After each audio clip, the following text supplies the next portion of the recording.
حیدرآباد میں water works general manager کے گھر اے سی بی کا دعویٰ 100 کروڑ کے اثاثوں کا انکشاف۔ آمدنی سے زائد اثاثوں پراپرٹی کے معاملے میں ریڈ ہلز کے محکمہ واٹر ورکس کے general manager S L Kumar کی رہائش گاہ پر اے سی بی حکام نے چھاپہ مارا۔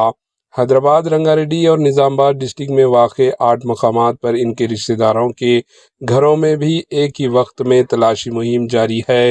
حیدرآباد کے ملاپور میں واقع کمار کی رہائش گاہ سے 1 کروڑ 10 لاکھ روپے نقد، 1.5 کلو سونے کے زیورات اور 2.5 کلو چاندی کی اشیاء ضبط کی گئی۔ حکام نے نظام آباد میں 3 ایکڑ زرعی زمین، حیدرآباد میں 6 اوپن پلاٹس اور ایک گیٹڈ کمیونٹی میں 3 فلیٹس کی موجودگی کا پتہ لگا کر ان سے متعلق ڈاکومنٹس بھی ضبط کر لی ہے۔ اے سی بی حکام کے مطابق تلاشی مکمل ہونے کے بعد مکمل تفصیلات جاری کی جائے گی۔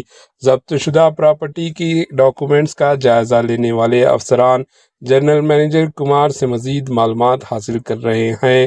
ابھی تک 100 کروڑ کے پراپرٹی کا انکشاف ہوا۔ Bureau report, H news.